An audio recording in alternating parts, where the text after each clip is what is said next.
Bapak Ibu, saudara-saudari dan anak-anakku, rasa-rasanya saya hari ini menjadi pusat perhatian. Saya memang suka lagunya Rose Blackpink ya. Iya, yang sama Bruno Mars ya. Kalau anak-anak itu tahun lalu sangat viral. Kalau yang sekarang itu viralnya yang tepuk terus, ya kan, dari mulai orang tua sampai anak-anak pun sekarang bikin TikTok yang kayak gini-gini ya. Itu saya bukan aliran Blackpink, tapi saya adalah Pinky Boy ya. Ya lo, hari ini kan cuma saya aja yang boleh, Bapak Ibu nggak boleh kan kayak Pink.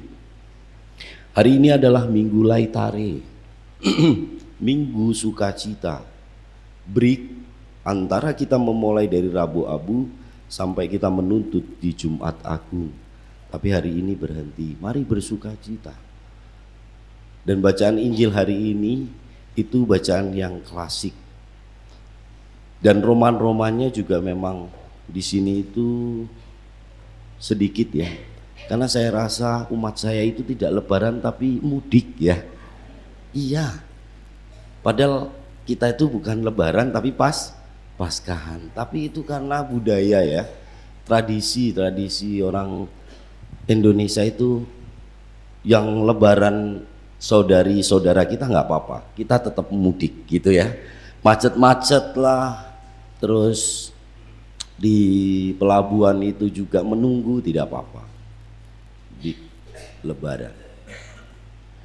Dan kalau diingatkan oleh bacaan Injil hari ini yang diterima oleh sang bungsu itu adalah seperti saudara-saudari kita yang besok merayakan Idul Fitri dan kita merayakan hari Paskah.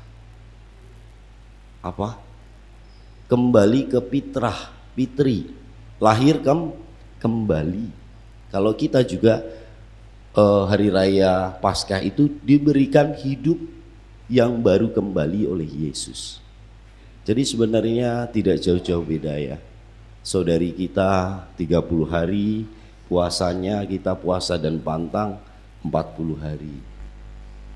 Lalu mereka merayakan Idul Fitri, kita merayakan hari raya Paskah, sama-sama menerima hidup yang baru. Dan itu terasa sekali pada bacaan Injil hari ini. Saya masih ingat sekali ketika di kampung itu hari Sabtu itu kan pasaran. Kalau di sana pasaran itu pergi ke pasar. Jadi sebelum hari raya Paskah atau hari raya Idul Fitri, teman-teman saya itu selalu menyanyikan lagu yang itu mungkin ketika kita di kampung juga pernah ya, mungkin karena saya dari kampung. Lagunya seperti ini. Baju baru alhamdulillah, sepatu baru alhamdulillah, tak punya pun tak apa-apa, tapi lupa ya, tapi masih banyak baju yang lama. Ya loh, itu tergaung-gaung di telinga saya karena besok mau lebaran. Karena saya belum, rencananya sore ini saya mau ke CCM beli, iya loh, beli baju celana baru ya. Iya, mau nonton The Last Supper. Itu untuk mendapatkan, tapi bukan itu, tapi itu yang dialami oleh si bungsu tadi. Disambut oleh bapaknya, diberikan baju yang baru, cincin, sepatu, bahkan lembu yang gemuk ya. Itu. Tapi si sulung tidak. Dan ini berkaitan sekali dengan hari-hari menjelang Idul Fitri dan juga Paskah. Bapak Ibu saudara-saudariku, kalau kita pernah melihat lukisan dari Henry Nouwen tentang lukisan Lukas bacaan Injil hari ini yang begitu panjang itu, tentang kisah kembalinya anak yang hilang, itu begitu banyak syarat nilai-nilai kerahiman ilahi dan memiliki 3 lakon tadi ya. Ada anak bungsu, ada anak sulung, dan juga sang bapa. Yang pertama adalah anak bungsu. Anak bungsu itu seperti kita juga. Kita mencintai hidup yang dinamis, ya. Terbang, pergi dan sibuk ke tempat, bertemu dengan banyak orang dan banyak persoalan. Tapi pada akhirnya tersungkur jatuh.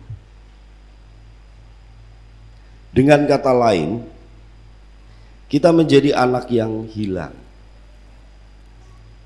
Ketika kita sibuk pergi ke banyak tempat dan ketemu banyak orang, bahkan aneka gerakan persoalan, pada akhirnya karena kekurang hati-hatian, sayap kita menjadi rapuh. Kita jatuh. Kita merasa lelah, letih, dan habis, dan tidak mempunyai rumah. Dijual hartanya, berpoya-poya, dan akhirnya nggak bisa makan. Anak bungsu itu rindu pulang dan menantikan sambutan hangat sang bapa. Dan itu bisa terjadi pada diri kita, bahkan pada saya. Pergi sibuk ke banyak tempat, bertemu banyak orang, disibukkan dengan banyak persoalan, tetapi karena ketidakhati-hatian bisa tersungkur jatuh menjadi anak yang hilang itu. Apakah kita adalah anak bungsu itu? Bisa jadi. Lalu yang kedua adalah anak sulung. Anak sulung itu seperti kita juga, mencintai hidup yang statis. Kita menjadi anak yang manis, yang taat, yang baik, yang tidak hanyut pada pesta pora, tapi kerasan di rumah. Anak rumahan. Di balik itu kita selalu merasa paling benar dan paling baik. Oh, enggak ngapa-ngapain, saya paling benar, paling baik. Dan terkadang anak sulung dan kita menjadi sombong terhadap rohani karena dekat dengan Tuhan, taat kan dalam iman.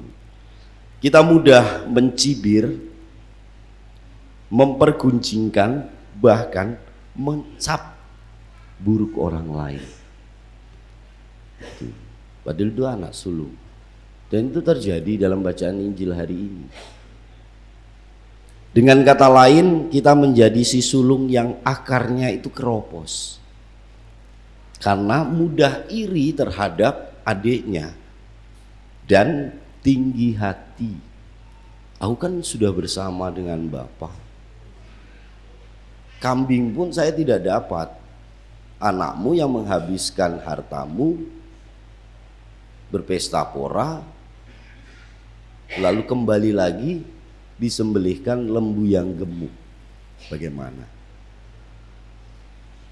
Kita merasa menjadi orang yang patuh, yang taat kepada orang tua, kepada guru, kepada uskup, bahkan kepada Tuhan.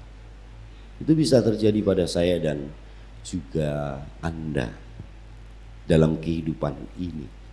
Kita seakan menjadi seorang yang kerasan di rumah, anak rumahan, anak komplek, sama dengan saya ya. Saya itu suka di rumah, nggak suka jalan-jalan. Kita lupa bahwa akar kita keropos karena kita mudah iri hati, tersinggung, apa-apa baper kalau bahasa anak sekarang, keras kepala,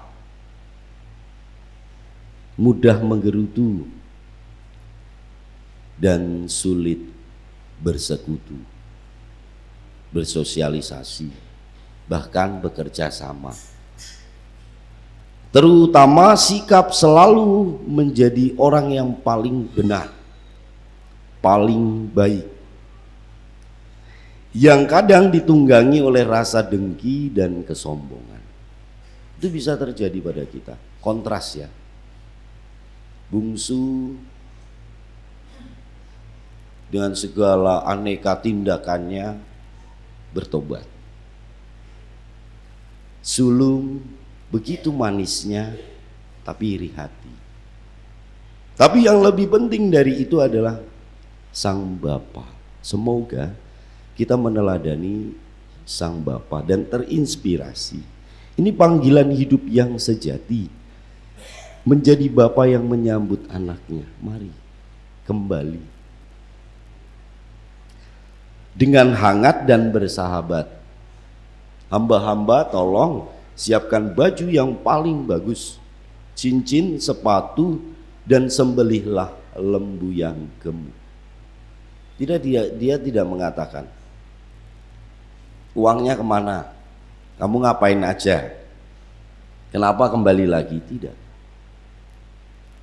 Tapi menyambutnya, memeluknya, dan mengajaknya. Dia menemukan anaknya yang hilang telah kembali, yang mati telah hidup kembali. Bapa yang berbelas kasih menerima dan menghargai kerapuhan orang.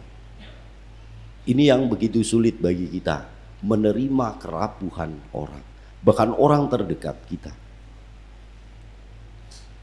Mengasihi, menghargai, dan juga mengampuni. Ia tidak menghakimi dan tidak mudah menuding. Uang yang saya berikan, harta benda yang sudah diberikan kemana, tidak. Kamu ngapain aja dengan hartamu? Tidak. Ia adalah gambaran Allah yang penuh kasih bagi kita. Kita yang bisa jadi adalah akar keropos, anak sulung tadi yang akarnya keropos, atau bungsu yang sayapnya rapuh. Kita diajak untuk berubah, untuk berbuah. Maka kalau kita terinspirasi dari kata Idul Fitri, kembali ke fitrah, lahir kembali, dan hari Paskah, hidup yang baru yang dianugerahkan oleh Yesus, tidak lagi menjadi anak yang hilang, tidak menjadi anak yang sulung, yang iri hati, atau anak bungsu yang tidak berhati-hati. Itu yang ada pada diri kita, dua anak ini. Tapi mau terus belajar menjadi sang Bapa yang tulus, yang ikhlas, yang menyambut anaknya pulang kembali dulu, yang tidak mudah menghakimi, yang penuh dengan kerahiman, yang selalu mengampuni dan penuh dengan belas kasihan terhadap setiap orang yang bersalah, terbuka untuk menerima dan menghargai kerapuhan orang lain, karena tidak ada yang sempurna. Setiap orang dengan hati yang hangat, yang penuh dengan damai dan kebaikan. Mari Bapak Ibu, saudara-saudariku, entah kita adalah yang sulung, yang akarnya tadi keropos, Atau kita adalah si bungsu yang sayapnya itu rapuh. Kita tetap menjadi sang bapa yang penuh menerima dulu, lalu menghargai kerapuhan orang lain, yang mengasihi, yang menghargai dan mengampuni. Tuhan memberkati.